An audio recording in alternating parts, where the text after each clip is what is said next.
কর্তৃপক্ষ। আমরা এখানকার যারা সংশ্লিষ্ট আছে সবাইকে বলেছি যে এখানে যে সদর হাসপাতাল আছে সেই সদর হাসপাতালকে ইমিডিয়েট চালু করার জন্য, যাতে যেহেতু ওখানে অক্সিজেনের ব্যবস্থা নাই সেহেতু আমরা বলেছি যে ওখানে কিছু ওয়ার্ড চালু করলে বা রুগী রাখার ব্যবস্থা করলে আমাদের কিছু ওয়ার্ড থেকে রুগী আমরা ওখানে শিফট করে এই ওয়ার্ডগুলোকে আমরা করোনার ডেডিকেটেড করতে পারবো। চাঁপাইনবাবগঞ্জে করোনার ভারতীয় ধরন ছড়িয়েছে কিনা তা জানতে এরই মধ্যে REDCR-এ 42 জনের নমুনা পাঠানো হয়েছে বলে জানিয়েছে জেলা প্রশাসন। Reshma Nandi, independent news. দেশে করোনায় আরও 25 জনের মৃত্যু হয়েছে, এর মধ্যে পুরুষ 21 এবং নারী 4 জন। এ নিয়ে মোট প্রাণহানি হল 12,401 জনের। 486টি ল্যাবে 24 ঘন্টায় 17,683 নমুনা পরীক্ষায় করোনা শনাক্ত হয়েছে। 1,441 জনের পরীক্ষা বিবেচনায় শনাক্তের হার 8.15। সোমবার স্বাস্থ্য অধিদপ্তরের বিজ্ঞপ্তিতে আরও জানানো হয়, দেশে মোট করোনা আক্রান্তের সংখ্যা দাঁড়ালো 7,90,521 জনে। সুস্থ হয়েছেন আরও 834 জন। এ নিয়ে মোট সুস্থ 7,31,531 জন।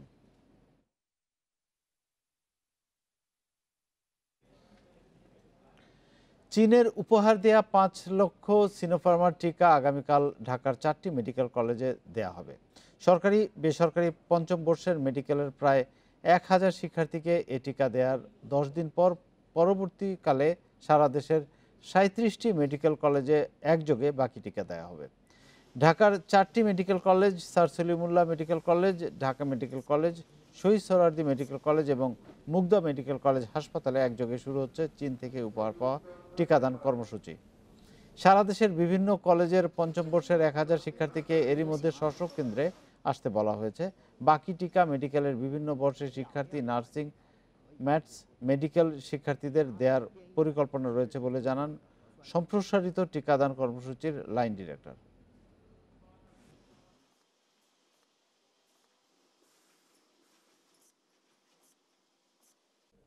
মেডিকেল কলেজ, যে সরকারি 4টি মেডিকেল কলেজ আছে সেখানেই মেডিকেল স্টুডেন্টদেরকে দেওয়া হবে। পর্যায়ক্রমে অন্যরাও তাতে সম্পৃক্ত হবেন এবং এই টিকা দেওয়ার 7 থেকে 10 দিন পরে পরবর্তী যে মূল কার্যক্রমটি আছে সেটি শুরু হবে। আমাদের তরফে সমস্ত প্রস্তুতি সুসম্পন্ন হয়েছে। করোনার দ্বিতীয় ঢেউ নিয়ন্ত্রণে লকডাউনের কারণে 49 দিন বন্ধ থাকার পর শুরু হয়েছে দূরপাল্লার গণপরিবহন চলাচল। প্রথম দিনে দূরপাল্লার বাসে যাত্রী ছিল কম। রাজধানীর বিভিন্ন টার্মিনালে চোখে পড়েনি যাত্রী উপস্থিতি। অর্ধেক আসনে যাত্রী নেওয়া হলেও মাস্ক ব্যবহার সহ নানা স্বাস্থ্যবিধি মানার ক্ষেত্রে দেখা গেছে উদাসীনতা। 1.5 মাসেরও বেশি সময় পর চালু দূরপাল্লার গণপরিবহন, সাথে করোনার স্বাস্থ্যবিধি মানার নানা কঠোর নির্দেশনা। প্রায় সব ধরনের সরকারি বেসরকারি অফিস খোলা থাকায় কর্মদিবসে বাস টার্মিনালগুলোতে ঢাকা ছেড়ে যাওয়ার মানুষের ভিড় খুব একটা চোখে পড়েনি। দীর্ঘদিন পর বাস চালু হওয়ায় খুশি পরিবহন সংশ্লিষ্টরা। বলছেন স্বাস্থ্যবিধি মেনে বাস চালু রাখতে চান তারা। 36 সিটের মধ্যে 18 সিটের যাত্রী নিয়ে এসেছি, চাপাই থেকে রাজশাহী পর্যন্ত, মহাখালী পর্যন্ত। এই গাড়ি চলাচলের আমরা খুব খুশি।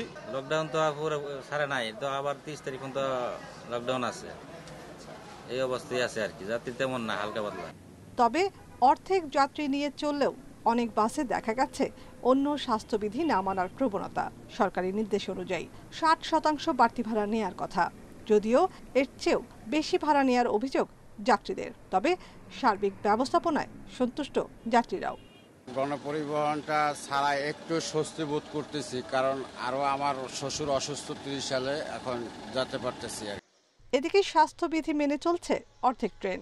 সারা দেশে 108টি ট্রেনের মধ্যে 56টি ট্রেন চলাচল করছে।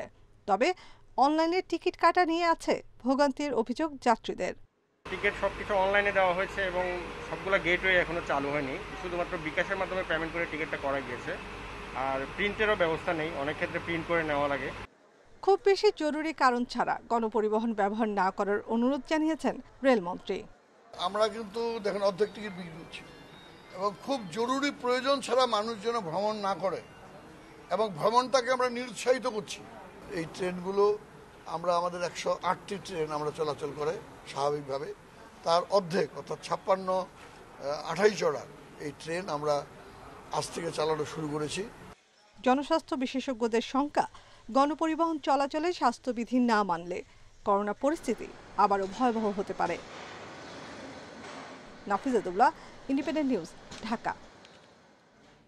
দেশে করোনা সংক্রমণ রোধে টানা ৪৯ দিন বন্ধ থাকার পর সীমিত পরিসরে লঞ্চ চলাচল শুরু হয়েছে।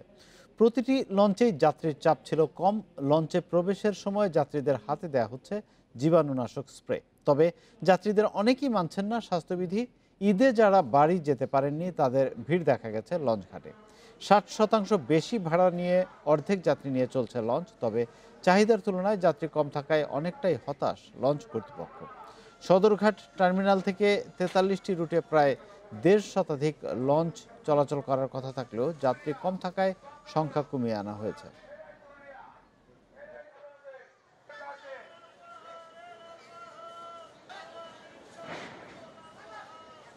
যাত্রী কম, মালামাল কম, সব দিক থেকে মিলে মালিকদের লোকসানি হবে।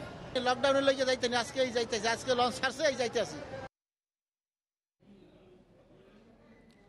স্বাস্থ্যবিধি মেনে দূরপাল্লার বাস, ট্রেন, লঞ্চ চলাচলের নির্দেশ থাকলেও অনেক ক্ষেত্রেই তা মানা হচ্ছে না। অর্ধেক যাত্রী নিয়ে চলাচলের নির্দেশ মানা হয়নি। অনেক জায়গায় রয়েছে বাড়তি ভাড়া নেয়ার অভিযোগ। আসন সংখ্যার বেশি যাত্রী নেওয়া হচ্ছে আন্তঃ উপজেলা বাসগুলোতেও। তাই আবারও করোনা সংক্রমণ বেড়ে যাওয়ার আশঙ্কা রয়েছে। অর্ধেক যাত্রী নেওয়া সহ নানা স্বাস্থ্যবিধি মানার বাধ্যবাধকতা নিয়ে সারা দেশে শুরু হয়েছে দূরপাল্লার গণপরিবহন। তবে প্রথম দিনই এসব নির্দেশনা না মানার প্রবণতা দেখা গেছে। অনেক বাসেই যাত্রী নেওয়া হয়েছে প্রতি আসনে। টাঙ্গাইলে মাস্ক পরেননি অনেক বাস চালক ও সহকারী। জেলা সদর থেকে বিভিন্ন উপজেলার উদ্দেশ্যে ছেড়ে যাওয়া বাসে নানা অজুহাতে নেওয়া হয়েছে অতিরিক্ত যাত্রী। 2 সিটের ভাড়া একজনেই দিচ্ছি, বাট ওরা যাত্রী পেলে আবার 2 জনেই বসে দিচ্ছে। রাস্তায় যে একটু আগানোর পরে দেখা যাবে যে উঠাচ্ছে, লোক উঠাচ্ছে। চট্টগ্রাম, রংপুর, সিলেট ও গাজীপুরেও দূরপাল্লার যানবাহনে মানা হয়নি সামাজিক দূরত্ব ও স্বাস্থ্যবিধি।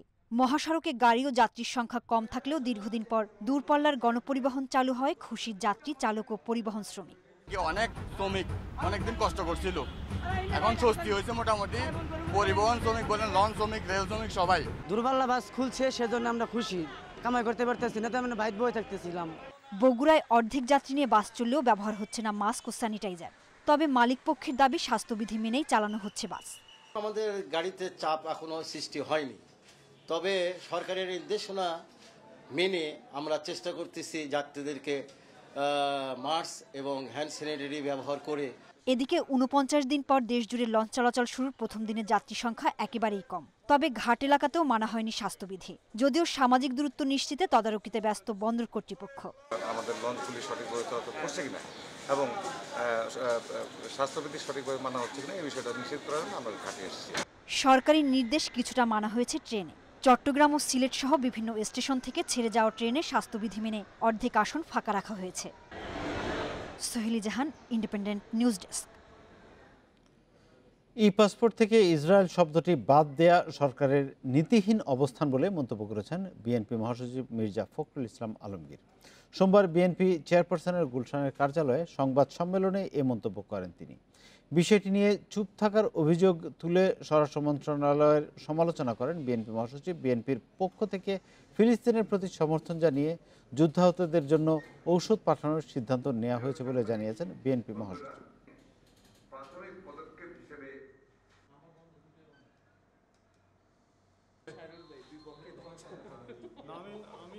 ইসরায়েলের জঙ্গি বিমান থেকে ফিলিস্তিনের রাজধানী জেরুজালেমের আল-আকসায় পবিত্র জুমাতুল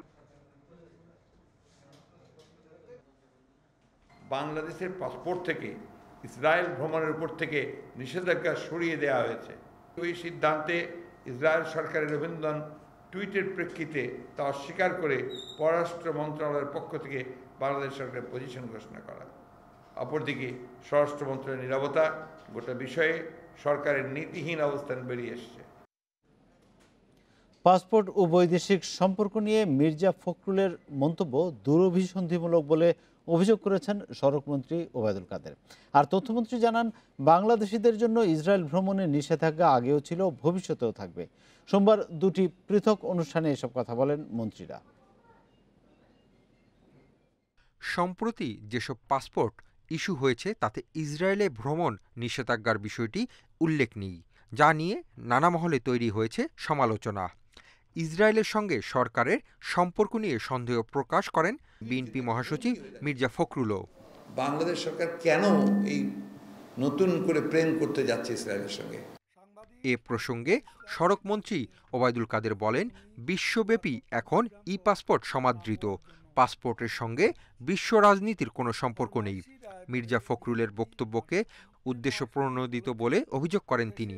পাসপোর্ট একান্তই একটি ট্রাভেল ডকুমেন্ট এবং আইডেন্টিটি, অন্য কিছু নয়। এটি ফরেন পলিসি বা ভূরাজনৈতিক কোনো বই নয়। পাসপোর্ট এবং বৈদেশিক সম্পর্ক নিয়ে মির্জা ফখরুল সাহেব হঠাৎ এরূপ কাল্পনিক মনগড়া অভিযোগ কেন করলেন সেটা বোধগম্য নয়। এই মন্তব্যের পেছনে কোনো দুরভিসন্ধি থাকতে পারে বলে আমাদের মনে হয়। সচিবালয়ে সাংবাদিকদের সাথে মতবিনিময়ে তথ্যমন্ত্রী বলেন, ইসরায়েলের সঙ্গে বাংলাদেশের কোনো কূটনৈতিক সম্পর্ক নেই। আন্তর্জাতিক মান নিশ্চিত করতে পাসপোর্টে পরিবর্তন আনা হয়েছে। পাসপোর্টে যাই লেখা থাকুক না কেন, বাংলাদেশিদের জন্য ইসরায়েল ভ্রমণ নিষিদ্ধই থাকবে, বন্ধই থাকবে। একই সাথে ইসরায়েলি পাসপোর্ট নিয়ে কেউ বাংলাদেশে আসাটাও বন্ধ থাকবে। তিনি আরও জানান, ফিলিস্তিন রাষ্ট্র প্রতিষ্ঠা ও ইসরায়েলের আগ্রাসনের বিরুদ্ধে বাংলাদেশের নীতি। কোনোভাবেই এতে হাসিফ মাহমুদ শাহ, ইন্ডিপেন্ডেন্ট নিউজ, ঢাকা। জুলাইয়ের মাঝামাঝিতে ঢাকা 14, লক্ষ্মীপুর 2, সিলেট 3 এবং কুমিল্লা 5 শূন্য আসনের উপনির্বাচনের ভোট গ্রহণের সিদ্ধান্ত নিয়েছে নির্বাচন কমিশন।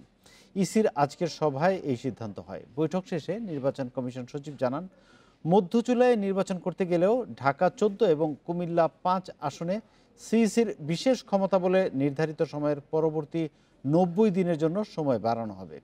সচিব জানান, উপনির্বাচনগুলোর বিস্তারিত তফসিলের বিষয়ে আগামী 2 জুন কমিশন সভা শেষে জানানো হবে। ওই সভাতেই করোনা পরিস্থিতির কারণে স্থগিত থাকা স্থানীয় সরকার নির্বাচনগুলোর বিষয়েও সিদ্ধান্ত নেওয়া হবে। সচিব জানান, করোনা পরিস্থিতির কারণে বিদ্যমান লকডাউন বাড়ানোর স্থগিত থাকা নির্বাচনগুলোর বিষয়ে সিদ্ধান্ত নেওয়ার সময় পেছানো হয়েছে, তবে নির্বাচন যথাসময়ে অনুষ্ঠানের সাংবিধানিক বাধ্যবাধকতা রয়েছে।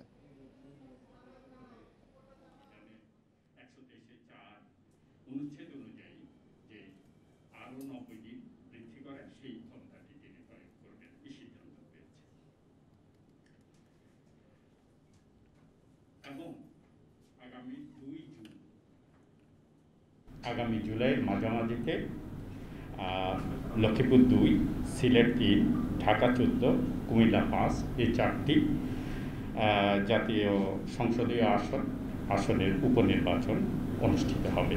জুলাইতে করতে গেলেও যে ঢাকা এবং কুমিল্লা এই দুইটিতেও মাননীয় প্রধান নির্বাচন কমিশনারের যে ক্ষমতা আছে 123(4), অর্থাৎ প্রথম 90 দিন পার হওয়ার পরে যে পরবর্তী যে 90 দিন সেই ক্ষমতাটি তার প্রয়োগ করতে হবে।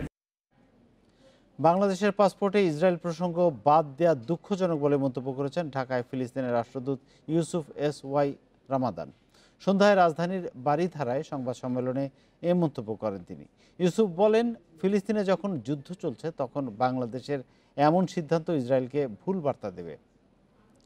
বাংলাদেশ সরকারকে বিষয়টি পুনঃবিবেচনার আহ্বান জানান তিনি।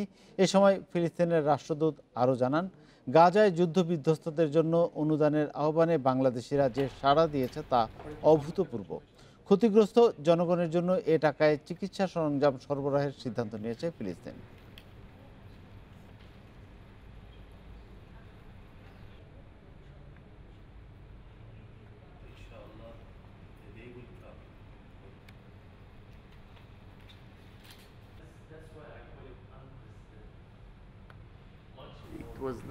আমরা পাসপোর্টের পরিবর্তন সম্পর্কে অবগত আছি। সব সার্বভৌম দেশের পাসপোর্ট বা অন্যান্য বিষয়ে সিদ্ধান্ত নেওয়ার অধিকার আছে। তা মেনে নিয়ে বলছি, এই সিদ্ধান্ত আমাদের কাছে মোটেও সুখকর নয়, কারণ এখনও ইসরায়েলের হামলায় ফিলিস্তিনি হতাহতদের রক্ত শুকায়নি। এই মুহূর্তে বাংলাদেশ সরকারের এ ধরনের সিদ্ধান্ত ইসরায়েলকে ভুল বার্তা দেবে। আমরা চাই বাংলাদেশ এই সিদ্ধান্তের পুনর্বিবেচনা করে ইসরায়েলের প্রসঙ্গটি পাসপোর্টে বহাল রাখবে। সম্প্রতি সব নির্বাচনে পরাজিত হয়ে বিএনপি এখন ভোটে অংশ নেওয়ার আগ্রহ হারিয়ে ফেলেছে। এক অনলাইন ব্রিফিংয়ে আজ এমন মন্তব্য করেছেন আওয়ামী লীগের সাধারণ সম্পাদক ওবায়দুল কাদের। দেশের নির্বাচন ব্যবস্থা সম্পূর্ণ ভেঙে পড়েছে। বিএনপি মহাসচিবের এমন বক্তব্যের জবাবে তিনি বলেন, নির্বাচন ব্যবস্থা নয়, ভেঙে পড়েছে বিএনপি। বলেছেন দেশে নির্বাচন ব্যবস্থা নাকি সম্পূর্ণ ভেঙে পড়েছে। দেশের নির্বাচন ব্যবস্থা আসলে ভেঙে পড়েনি, ভেঙে পড়েছে বিএনপি। আন্দোলনেও নির্বাচনে ব্যর্থ হয়ে এখন তারা সরকার ও নির্বাচন কমিশনের উপর দায় চাপাচ্ছে। 2021 সালে হজ পালন করতে পারবেন 60,000 মুসল্লি। শনিবার এই ঘোষণা দিয়েছে সৌদি আরবের স্বাস্থ্য মন্ত্রণালয়। এতে বলা হয়েছে 15,000 স্থানীয় আর বিভিন্ন দেশ থেকে 45,000 মুসল্লি এবারের হজে অংশ নিতে পারবেন। হজে অংশগ্রহণকারীদের বয়স 18 থেকে 60 বছরের মধ্যে হতে হবে, অর্থাৎ 18 বছরের নিচে এবং 60 বছরের উপরের বয়সীরা হজের জন্য অনুমতি পাবেন না। সবাইকে অবশ্যই হজে করোনার 2 ডোজ টিকা নিতে হবে। 6 মাসের মধ্যে হাসপাতালে ভর্তি হয়েছেন এমন মুসল্লিরাও হজের অনুমতি পাবেন না। সৌদি আরবে পৌঁছার পর বাধ্যতামূলক 3 দিনের কোয়ারেন্টিনে থাকতে হবে। সামাজিক দূরত্বের পাশাপাশি মাস্ক পরা এবং অন্যান্য করোনার বিধিনিষেধ বাধ্যতামূলক করা হয়েছে। গত বছর করোনা সংক্রমণের কারণে সৌদির বাইরের কোনো দেশের মুসল্লিরা হজ পালনের অনুমতি পাননি। 2020 সালে স্থানীয় ও সেখানে বসবাসকারী মোট 10,000 মুসল্লি হজ পালন করেন। ঢাকা বিশ্ববিদ্যালয়ের শিক্ষার্থী হাফিজুর রহমানের মৃত্যুর ঘটনাটি হত্যা নাকি আত্মহত্যা তা নিয়ে সন্দেহে শিক্ষার্থীরা। সেই সঙ্গে ক্যাম্পাসের নিরাপত্তা নিয়েও প্রশ্ন তুলেছেন তারা। বিশ্ববিদ্যালয় কর্তৃপক্ষ বলছে এ ঘটনায় 4 সদস্য বিশিষ্ট তদন্ত কমিটি গঠন করা হয়েছে। নিখোঁজের 8 দিন পর ঢাকা মেডিকেল মর্গে মিলেছে ঢাকা বিশ্ববিদ্যালয়ের শিক্ষার্থী হাফিজুর রহমানের মরদেহ। পুলিশের ধারণা, ডাব বিক্রেতার দা দিয়ে নিজের গলায় আঘাত করে আত্মহত্যা করেছেন তিনি। তবে ঘটনাটি হত্যা নাকি আত্মহত্যা তা নিয়ে সন্দেহে শিক্ষার্থীরা। হাফিজুর 8 দিন ধরে নিখোঁজ ছিলেন। বন্ধুরা নানাভাবে খোঁজখবর নেওয়ার চেষ্টা করেছেন, কিন্তু বিশ্ববিদ্যালয় কর্তৃপক্ষ কোনো খোঁজখবর নেয়নি বলে অভিযোগ তাদের। ঘটনার সুষ্ঠু তদন্তের দাবি ছাত্র নেতাদের। কয়েকটি প্রশ্ন সামনে এসেছে, বিশেষ করে তার সঙ্গে তার যেসব বন্ধু শেষ সময়ে আড্ডা দিয়েছে তাদেরকে আইন শৃঙ্খলা রক্ষাকারী বাহিনীর আওতায় নিয়ে এসে জিজ্ঞাসাবাদ করে এই ঘটনার পেছনের রহস্য উন্মোচন করতে হবে। নিরাপত্তা নিশ্চিত করার ক্ষেত্রে বিশ্ববিদ্যালয়ের প্রশাসনের কোনো ধরনের ব্যর্থতা রয়েছে কিনা, কোনো ধরনের দায় সারা প্রস্তুতি রয়েছে কিনা, সেটিও আজকে ঢাকা বিশ্ববিদ্যালয়ের শিক্ষার্থীদের সামনে উন্মোচিত হয়েছে। ঘটনাটিকে দুঃখজনক বলছে বিশ্ববিদ্যালয় কর্তৃপক্ষ। এরই মধ্যে 4 সদস্য বিশিষ্ট তদন্ত কমিটি গঠন করা হয়েছে। 4 সদস্য বিশিষ্ট একটি তদন্ত কমিটি বিশ্ববিদ্যালয়ের তরফ থেকে গঠিত হয়েছে এবং ইতিমধ্যেই তাদেরকে তাদের চিঠি পৌঁছে দেওয়া হয়েছে। সংশ্লিষ্ট যারা আছেন আইনপ্রয়োগ সংস্থা, আমরা খুব অনুরোধ করেছি সত্যতা বের করে পরবর্তী ব্যবস্থা দ্রুত নেওয়ার জন্য। হাফিজুর রহমান ঢাকা বিশ্ববিদ্যালয়ের তথ্যবিজ্ঞান ও গ্রন্থাগার ব্যবস্থাপনা বিভাগের মাস্টার্সের ছাত্র ও টিএসসি ভিত্তিক সংগঠন মাইম অ্যাকশনের সাধারণ সম্পাদক ছিলেন। নূরে আলম, ইন্ডিপেন্ডেন্ট নিউজ, ঢাকা। বঙ্গোপসাগরের গভীর নিম্নচাপটি ঘূর্ণিঝড় ইয়াসের রূপ নিয়েছে। আবহাওয়া অধিদপ্তর বলছে এটি সুপার সাইক্লোনের রূপ নেওয়ার সম্ভাবনা কম। ঘূর্ণিঝড় ইয়াসের বর্তমান গতিপথ ভারতের উড়িষ্যা উপকূলের দিকে। দিক পরিবর্তন না করলে বাংলাদেশের খুলনা অঞ্চলে তীব্র আঘাতের সম্ভাবনা কম বলছে আবহাওয়া অফিস। দেশের সবকটি সমুদ্রবন্দরকে 2 নম্বর দূরবর্তী হুঁশিয়ারি সংকেত দেখাতে বলা হয়েছে। উত্তর মধ্য বঙ্গোপসাগরের নিম্নচাপটি থেকে ঘূর্ণিঝড় সৃষ্টির পূর্বাভাস দিয়েছিল আবহাওয়া অধিদপ্তর। সোমবার সকালে শক্তি সঞ্চয় করে এটি ঘূর্ণিঝড় ইয়াসে রূপ নেয়। ঘূর্ণিঝড় কেন্দ্রের 54 কিলোমিটারের মধ্যে বাতাসের গতিবেগ 62 কিলোমিটার, যা ঝোড়ো হাওয়া আকারে 88 কিলোমিটার গতি বৃদ্ধি পাচ্ছে। আবহাওয়া অধিদপ্তর বলছে এটি আইলা বা আমফানের মতো সুপার সাইক্লোনে রূপ নেওয়ার সম্ভাবনা কম। এবারের যে ঘূর্ণিঝড়টি, এটি গত বছরের সুপার আমপান ঘূর্ণিঝড়ের শক্তি অর্জন করবে না, আমাদের এই মুহূর্তের পর্যবেক্ষণে আমরা দেখতে পাচ্ছি। আর দ্বিতীয়ত হলো এটির গতিপথ এই মুহূর্তে এটি রয়েছে আপনার উড়িষ্যা উপকূলের দিকে। ঘূর্ণিঝড় ইয়াস বর্তমানে উত্তর পশ্চিমে অগ্রসর হয়ে ভারতের উড়িষ্যা উপকূলের দিকে যাচ্ছে। ঝড়ের গতিপথ যদি উত্তর পূর্ব দিকে পরিবর্তন হয় তবেই বাংলাদেশের দক্ষিণের জেলাগুলোতে আঘাত হানার সম্ভাবনা রয়েছে। তাই এখন পর্যন্ত দেশে শক্তিশালী আঘাতের সম্ভাবনা দেখছে না আবহাওয়া অধিদপ্তর। এটি উত্তর পূর্ব দিকে অথবা উত্তর দিকে রিকার্ভ করে কিনা অথবা ঘুরে যায় কিনা, এটি আমরা এখন পর্যবেক্ষণে আছি। যদি এটি ঘুরে না যায় তবে বাংলাদেশের জন্য খুবই একটি স্বস্তির খবর হবে। সাগর বিক্ষুব্ধ থাকায় গভীর সাগরে অবস্থানরত সব মাছ ধরার নৌকা ও ট্রলারকে অতিসত্বর নিরাপদ আশ্রয়ে যেতে বলা হয়েছে এবং পরবর্তী নির্দেশ না দেওয়া পর্যন্ত নিরাপদ আশ্রয়ে থাকতে বলা হয়েছে। Zahidul Bashar, independent news, Dhaka.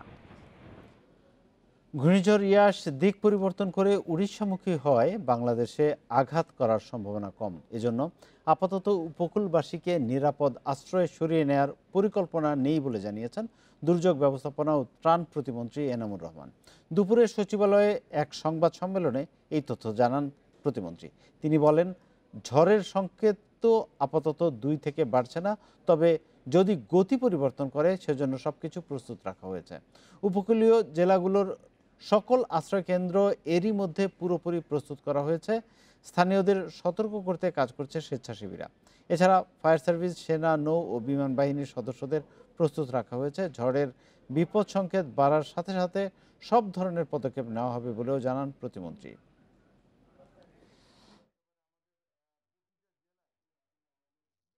যদি কোনো কারণে এটা দিক পরিবর্তন করে উত্তর অথবা উত্তর পশ্চিম দিকে আসে, তার সাথে সাথে যেন আমরা আমাদের জনগণকে ইভাকুয়েট করে আশ্রয়কেন্দ্রে নিতে পারি।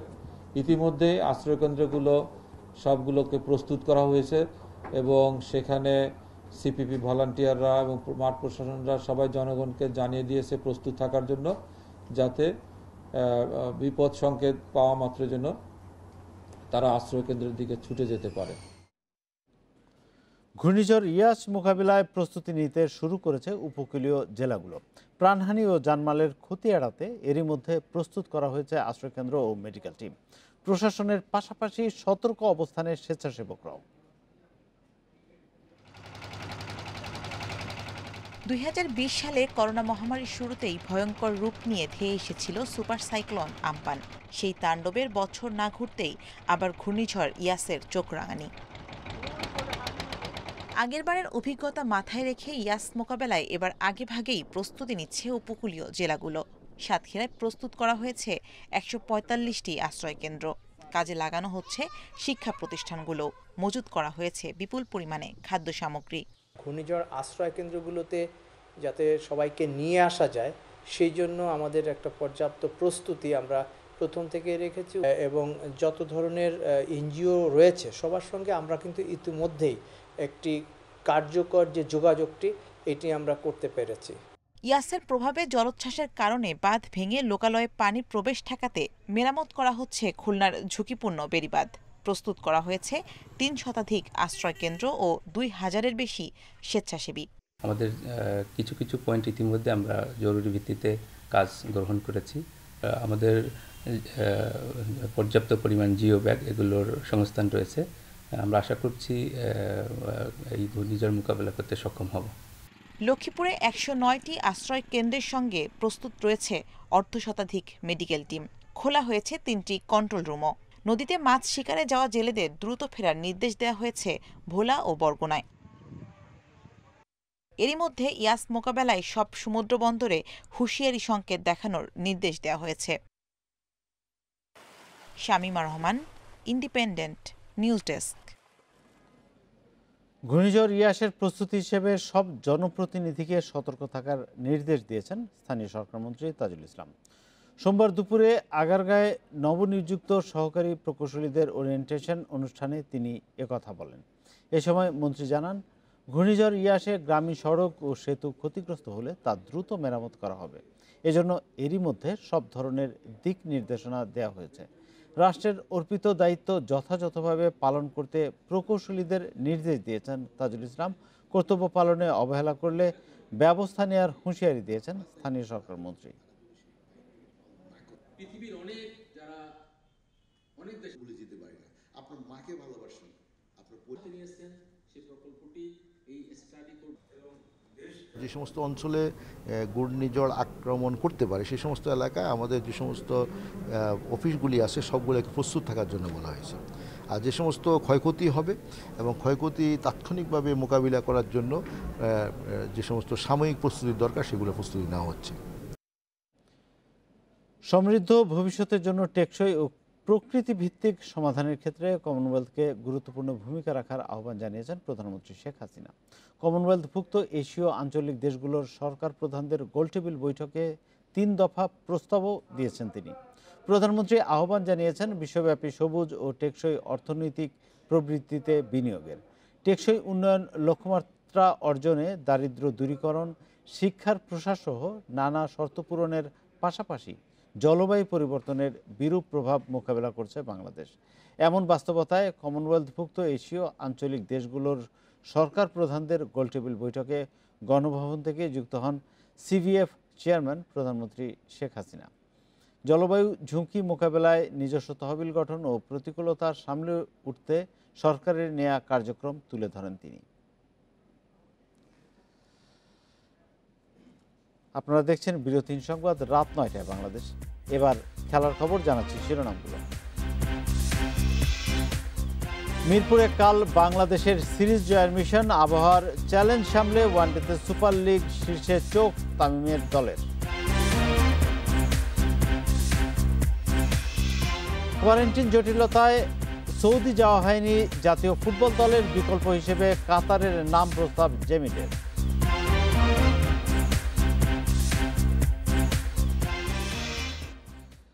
সিরিজ জেতার লক্ষ্যে দ্বিতীয় ওয়ানডেতে কাল শ্রীলঙ্কার মুখোমুখি হবে বাংলাদেশ।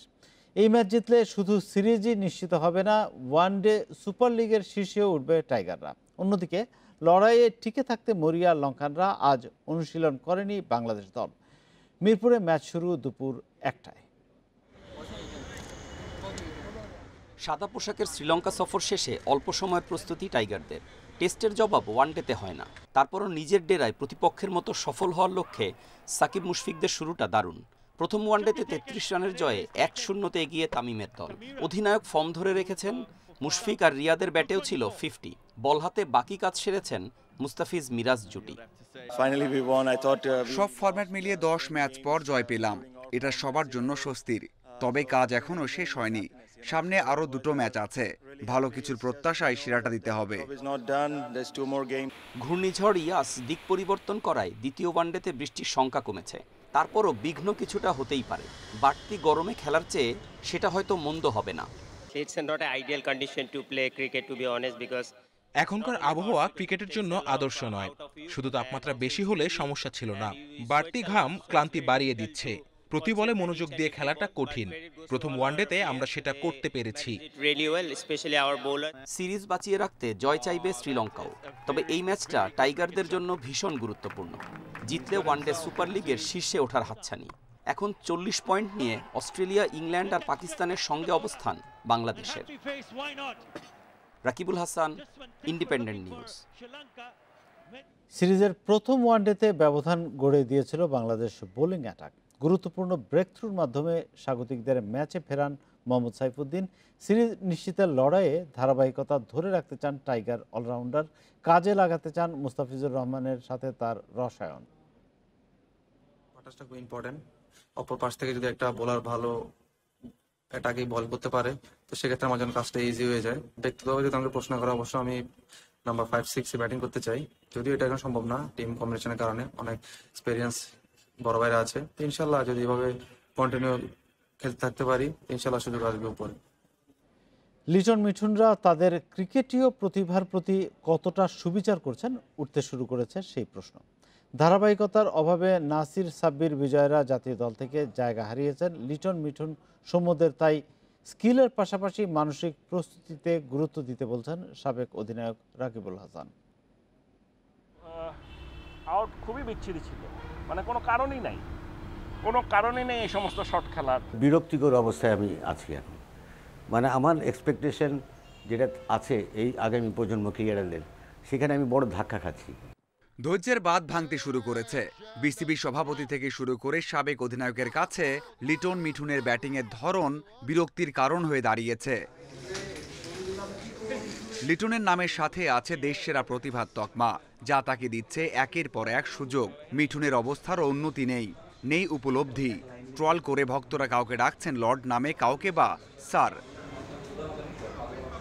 এই সুযোগ তো করে দিচ্ছেন ক্রিকেটাররাই। 2021 সালে লিটন খেলেছেন 7 ওয়ানডে, যার মধ্যে 3 বার ফিরেছেন 0 রানে। সর্বোচ্চ 22। টি-20তে 3 ম্যাচে করেছেন 10 রান। তার মধ্যেও আছে একটা 0 রানের হতাশা। একই আক্ষেপ মিঠুনকে নিয়ে। এবছর 4 ওয়ানডেতে একটা 50-র পাশে 3টিতে 9, 6 ও 0। টি-20তে 4 ও 1। আর এই সমস্ত জায়গায় একটা প্লেয়ার যখন এরকমভাবে আউট হয় তাকে নিজেকে বুঝতে হবে যে কোথায় ভুল করছে। আগামীতে সে একটু সময় নিয়ে ব্যাটিং করুক। সে যেখানে যদি একটা 50 রান করতে তার যদি 70টা বল লাগে, সে না হলে 90টা বল খেলবে। দরজায় করা নাড়ছে বিশ্বকাপ। বিসিবিও চায় না বড়সড় পরিবর্তন। সামনের ম্যাচে তাই এই দুই ব্যাটসম্যানকে একাদশে দেখতে চান সাবেক এই অধিনায়ক। কবে আমরা এখান থেকে ঘুরে দাঁড়াবো? তো আজকে আমরা আর কত বেবি সিটিং করব?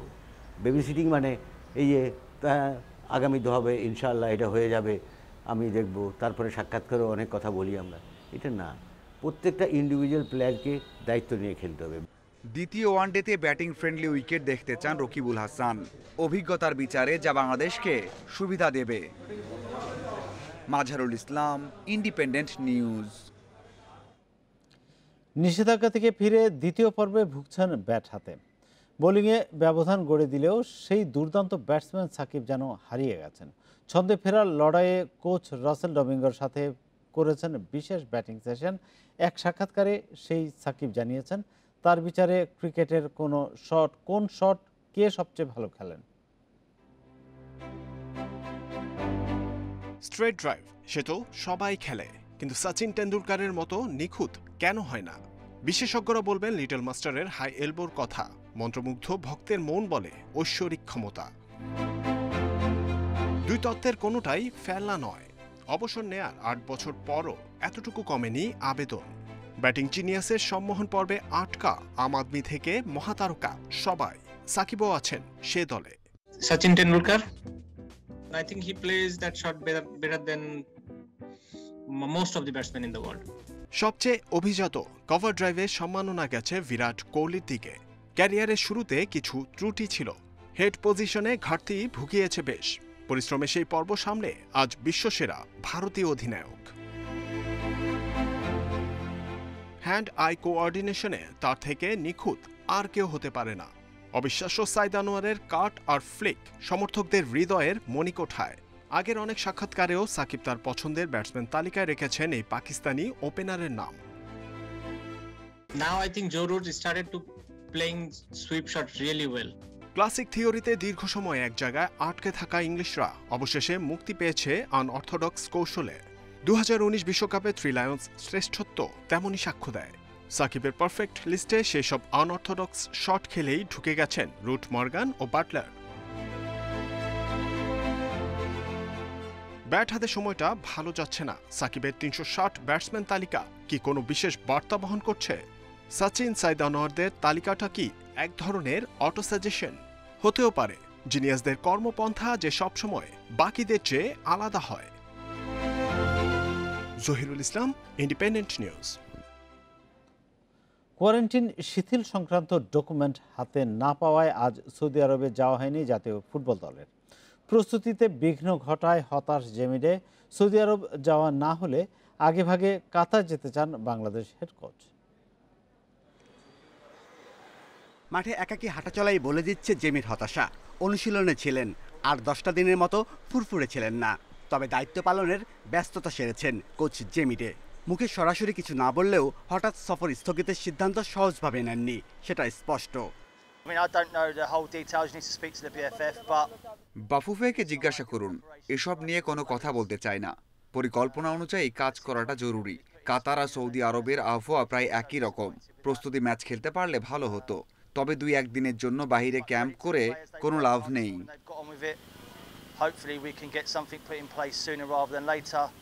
সফর স্থগিতের সিদ্ধান্ত মন ভেঙেছে সবার, তবে জিকোর আক্ষেপটা হয়তো একটু বেশি। এফসি কাপে বসুন্ধরা কিংসের পর জাতীয় দলের হয়ে একই অভিজ্ঞতার শিকার। বিমানে উঠতে যাবার আগ মুহূর্তে এলো ঘোষণা। অনেক খারাপ লাগছে। এর আগেও যেটা হয়েছে, আমরা ব্যাগ সব কিছু কিন্তু গাড়িতে উঠাই ফেলছিলাম ক্লাবে, যেটা আমরা এফসি কাপে যাওয়ার কথা ছিল। ম্যাচ খেলা দরকার, প্রস্তুতি সামনে যেহেতু বিগ ম্যাচ, তো সব কিছু মিলে কিন্তু যদি যাইতে পারতাম তাহলে আমাদের জন্য ভালো হতো আর কি। বর্তমান সময়ে আন্তর্জাতিক ম্যাচ খেলার প্রথম ইস্যু কোয়ারেন্টিন। বাফুফের তাই আরও দায়িত্বশীল হওয়ার প্রয়োজন ছিল। যেহেতু আমাদের হোটেল কনফার্ম ছিল, টিকিট কনফার্ম ছিল, ওইখানে সমস্ত যোগাযোগ কনফার্ম ছিল এবং সব কিছু কনফার্ম ছিল, শুধু ওই লেটারটার কারণে আসলে এটা হয়নি। 30শে মে কাতার যাবে বাংলাদেশ। প্রথম ম্যাচ 3 জুন আফগানিস্তানের বিপক্ষে। তার আগে প্রস্তুতি ম্যাচের সময় মিলবে কি, সে প্রশ্নটা এখন সবার মনে। Shamim Ahmed, independent news, Dhaka. সরকারের অনুদানের পর প্রিমিয়ার ডিভিশন হকি লিগ চালুর পরিকল্পনা হকি ফেডারেশনের। ক্লাবগুলোর সাথে আলোচনা শেষে নেওয়া হবে সিদ্ধান্ত। মহামারী নিয়ে সতর্কতায় দর্শক শূন্য মাঠে পূর্ণাঙ্গ স্বাস্থ্যবিধি মেনে লিগ আয়োজন করতে চায় ফেডারেশন। তবে ক্যাসিনো কাণ্ডের পর থেকে এখনও কার্যক্রম শুরু করতে পারেনি বেশ কটি ক্লাব, যে কারণে দলবদল প্রক্রিয়ায় সৃষ্টি হয়েছে জটিলতা। আর্থিক সংকটে বিপর্যস্ত বেশ কটি ক্লাব। পরিস্থিতি নিয়ন্ত্রণে আনতে দ্রুত ক্লাব কার্যক্রম শুরুর তাগিদ সংগঠকদের। দর্শকবিহীন খেলা মাঠে করানোর জন্য নির্দেশনা দিয়েছেন, সে লক্ষ্যে আমরা কাজ করছি। আমরা চেষ্টা করছি মাঠে হকি লিগ করানোর জন্য। ক্লাবগুলোর সাথে আমাদের কথাবার্তা চলছে। অর্থনৈতিক আমরা ভাবে যদি সচল থাকতে পারি, অবশ্যই আমরা দল গঠনের জন্য এগিয়ে আসতে পারব। আর যদি অর্থনৈতিকভাবে আমরা দুর্বল হয়ে যাই, শত চেষ্টা করলেও আমরা দল গঠন করে খেলাধুলার জন্য অংশগ্রহণ করা আমাদের পক্ষে সম্ভব হবে না। আর এই ছিল খেলার খবরে। এবার ভিন্ন প্রসঙ্গ।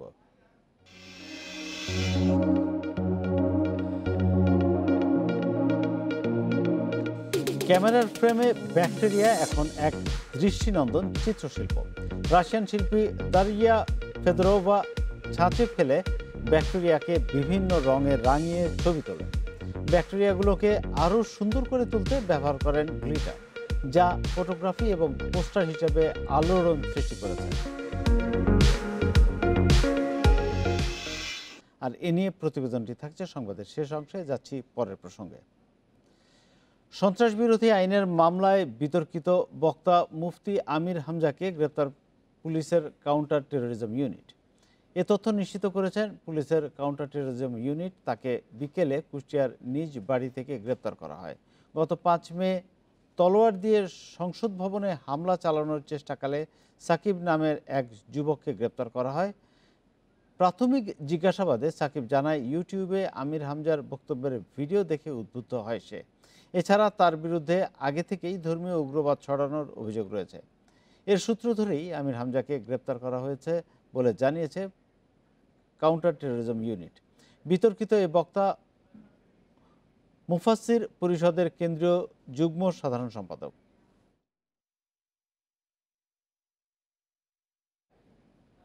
চলতি অর্থবছরে স্বাস্থ্যসেবা বিভাগ তাদের বরাদ্দের মাত্র 1/4 অর্থ খরচ করেছে। তবুও করোনা মহামারী বিবেচনায় আগামী বাজেটে এ খাতে প্রায় 3.5 কোটি টাকার বরাদ্দ বাড়ছে। সবার জন্য টিকা নিশ্চিত করার জন্য সংশ্লিষ্ট প্রকল্পগুলো দ্রুত বাস্তবায়ন করা হবে বলে জানিয়েছেন পরিকল্পনা মন্ত্রী। করোনায় ক্ষতিগ্রস্ত দেশের শিক্ষা, স্বাস্থ্য ও অর্থনীতি, জীবন ও জীবিকা সচল রাখতে করোনার সঙ্গে লড়াই করছে মানুষ। তবে দীর্ঘ হতে পারে এই যাত্রা, তাই স্বাস্থ্যসেবা মজবুত করার তাগিদ বিশেষজ্ঞদের। আগামী অর্থবছরের বার্ষিক উন্নয়ন কর্মসূচিতে স্বাস্থ্য খাতে বরাদ্দ রাখা হয়েছে 17,307 কোটি টাকা, যা মোট এডিপির 7.68%। এডিপিতে খাতভিত্তিক বরাদ্দের দিক দিয়ে স্বাস্থ্য খাতের অবস্থান পঞ্চম। পরিকল্পনা মন্ত্রী জানান, স্বাস্থ্য খাতের সক্ষমতা আগের চেয়ে বেড়েছে, তাই আগামী এডিপিতে বরাদ্দ বাড়ানো হয়েছে। স্বাস্থ্য খাতে বিনিয়োগ বৃদ্ধি করে সক্ষমতা বৃদ্ধি, যাতে করে তৃতীয় প্রবাহ যদি আসে অথবা কোভিড না যায় অথবা নতুন কোনো কিছু চলে আসে, ওটা মোকাবেলা করতে পারে। স্বাস্থ্য খাতে এমনিতে আমাদের ঘাটতি ছিল, এটাকে ঘাটতি পূরণ করে আর বাড়াতে হবে। এডিপিতে স্বাস্থ্য খাতে মোট 65টি প্রকল্প, এর 55টি বিনিয়োগ ও 10টি কারিগরি সহায়তায়। তবে এই বরাদ্দ পর্যাপ্ত নয় বলে মনে করেন অর্থনীতিবিদরা। আমরা যে সমস্ত তথ্য জানতে পারছি যে আগামী অর্থবছরে স্বাস্থ্য খাতে বাজেটে বরাদ্দ, সেই বরাদ্দের নমুনা দেখলে আমাদের কাছে মনে হয় না যে সেটি স্বাস্থ্য খাতের চাহিদা মেটাতে পারবে। এবং এই যে সংকট সৃষ্টি হয়েছে, এই সংকট মোকাবেলার জন্য কোনোভাবেই এটা পর্যাপ্ত নয়। ভ্যাকসিনেশনের জন্য আমাকে 15 থেকে 16,000 কোটি টাকা রাখতেই হবে, এটা লাগবে। 2 নম্বর হচ্ছে আমাদের এই সার্বিক স্বাস্থ্য খাতের জন্য ইনক্লুডিং করোনা, যাতে সারা দেশব্যাপী এই সেবাটা দিতে পারে, সেই জন্য যে প্রোগ্রাম, সেখানের জন্য হয়তো আরো 15-16 হাজার কোটি টাকা লাগবে, এবং এটার সাথে আরো 4-5 হাজার কোটি টাকা লাগবে ভ্যাকসিন ডেভেলপমেন্ট। চলতি অর্থবছর 53টি প্রকল্পের জন্য 11,979 কোটি টাকা বরাদ্দের বিপরীতে স্বাস্থ্যসেবা বিভাগ জুলাই এপ্রিল সময়ে ব্যয় করতে পেরেছে মাত্র 3,050 কোটি টাকা। Sajjad Hossain, independent news, Dhaka. ঘরে বসেই মোবাইল ব্যাংকিংয়ের মাধ্যমে দেয়া যাবে ভূমি সংক্রান্ত ফি। এজন্য একটি ব্যাংক এবং 3টি মোবাইল ব্যাংকিং সেবা দেয়া প্রতিষ্ঠানের সঙ্গে চুক্তি করেছে ভূমি মন্ত্রণালয়। মোবাইল ব্যাংকিংয়ের মাধ্যমে ভূমি উন্নয়ন কর, মিউটেশন ফি, খতিয়ান ফি সহ যাবতীয় ফি পরিশোধ করা যাবে এর মাধ্যমে। সোমবার সচিবালয়ে United commercial bank limited UCBL, মোবাইলে আর্থিক সেবাদাতা প্রতিষ্ঠান নগদ, বিকাশ এবং উপায় এর সঙ্গে চুক্তি করেছে ভূমি মন্ত্রণালয়। এ সময় সমঝোতা স্মারক স্বাক্ষর অনুষ্ঠানে ভূমিমন্ত্রী সাইফুজ্জামান চৌধুরী বলেন, সরকারের লক্ষ্য দুর্নীতি কমানো এবং স্বচ্ছতা নিশ্চিত করা। তাই স্বচ্ছতা, দক্ষতা ও জবাবদিহিতা এই তিনের সমন্বয়ে মন্ত্রণালয়ের কাজ এগিয়ে নিতে চেষ্টা চলছে। তিনি জানান, বর্তমানে ভূমিকেন্দ্রিক নানা সেবা ই-পর্চা, ই-নামজারি ও ভূমি উন্নয়ন কর অনলাইন করা হয়েছে। জমির অন্য সেবাগুলো পর্যায়ক্রমে অনলাইনের আওতায় আসবে বলে জানান তিনি। আমাদের এখনো মাঠ পর্যায়ে একটু এখনো কিছু কিছু সমস্যা রয়ে গেছে। তো আমরা চাচ্ছি একটা পরিচ্ছন্ন সুন্দর একটা পরিবেশ, যাতে প্রত্যেকটা টায়ারে, যাতে আমাদের ভূমি মন্ত্রণালয়ের এন্টায়ার প্রসেসে প্রত্যেকটা টায়ারে যাতে স্বচ্ছতাটা যাতে রিফ্লেক্ট করে। করোনা মহামারী আর ধারাবাহিক লকডাউনের কারণে ভয়াবহ ক্ষতির মুখে পড়েছে ফুল চাষিরা। গত এক মাসে দেশের ফুলের বাজারে বেচা কেনা নেমে এসেছে মাত্র 1%। তাই আবারও বড় ধরনের লোকসানে পড়ার শঙ্কায় ফুল ব্যবসায়ীরা। যে কোনো উৎসব পার্বণে ফুল ছাড়া জমেই না, কিন্তু করোনার কারণে চলতি মৌসুমের শুরু থেকেই সব ধরনের প্রকাশ্য অনুষ্ঠান ও জনসমাগমে নিষেধাজ্ঞা দেওয়া হয়েছে। তাই এবার জমেনি যশোরের গদখালির ফুলের বাজার। এই মৌসুমে 200 কোটি টাকার ফুল বিক্রির লক্ষ্যমাত্রা থাকলেও পূরণ হয় তার 1/3। মাতৃভাষা দিবস, ভাষা দিবস, বিজয় দিবসে কিছুটা বিক্রি হলেও লকডাউনের কবলে পড়ে পহেলা বৈশাখে হয়নি কোনো বেচাকেনাই। তার উপর দ্বিতীয় দফা লকডাউন দীর্ঘায়িত হওয়ায় গত বছরের মতো এবারও বিপাকে পড়েছেন ব্যবসায়ীরা। করোনার কারণে একদম বেচাকেনা নেই, আমাদের একেবারে বসা। মোটামুটি এবার যা হয়েছিল তাতে করে বেচাকেনা কম হওয়ার কারণে ফুল ব্যবসায়ীদের আসল টাকাই উঠবে না। এবার কৃষি সম্প্রসারণ অধিদপ্তর বলছে, আগের মৌসুমে গড়ে প্রতিদিন 40 লাখ টাকার ফুল বিক্রি হলেও করোনার সময় তা কমে দাঁড়িয়েছে মাত্র 40,000 টাকায়। এই অবস্থায় ফুল চাষিদের ধান, সবজি সহ অন্যান্য ফসল চাষের পরামর্শ দেওয়া হচ্ছে। বিভিন্ন সামাজিক অনুষ্ঠান বন্ধ আছে, সেই কারণে বেচা বিক্রি নেমে এসেছে। প্রায় এখন 30 থেকে 40 হাজার টাকায় বিক্রি হয়। তো এই ফুল চাষিদেরকে আমরা বর্তমানে যেহেতু রাজধানী ঢাকা সহ সারা দেশে মৃদু থেকে মাঝারি তাপপ্রবাহ বয়ে যাচ্ছে। রাতের তাপমাত্রা কিছুটা কমতে পারে বলে জানিয়েছে আবহাওয়া অধিদপ্তর। আবহাওয়া অধিদপ্তরের পরিচালক শামসুদ্দিন আহমেদ জানান, তাপপ্রবাহ কিছু কিছু এলাকায় প্রশমিত হতে পারে, তবে ঘূর্ণিঝড়ের আগে তাপমাত্রা বৃদ্ধি স্বাভাবিক প্রক্রিয়া বলেও জানান তিনি। আবহাওয়ার পূর্বাভাসে বলা হয়েছে, দেশের বিভিন্ন জায়গায় অস্থায়ীভাবে দমকা, ঝোড়ো হাওয়া সহ বৃষ্টি বা বজ্রসহ বৃষ্টি হতে পারে। দেশের কোথাও কোথাও ভারী বৃষ্টিও হতে পারে। দেশের সর্বোচ্চ তাপমাত্রা রেকর্ড হয়েছে খুলনায় 39.8 ডিগ্রি সেলসিয়াস, আর সর্বনিম্ন তাপমাত্রা চট্টগ্রামের কুতুবদিয়ায় 24 ডিগ্রি সেলসিয়াস। ব্যাকটেরিয়াকে দৃষ্টিনন্দন এক শিল্পে পরিণত করেছেন রাশিয়ান শিল্পী দারিয়া ফেদোরোভা। ছাঁচে ফেলে ব্যাকটেরিয়াকে বিভিন্ন রঙে রাঙিয়ে ছবি তোলেন তিনি। পরে যা ফটোগ্রাফি এবং পোস্টার হিসেবে ব্যবহার করা হয়। এছাড়া ছাপানো হয় পোশাকে।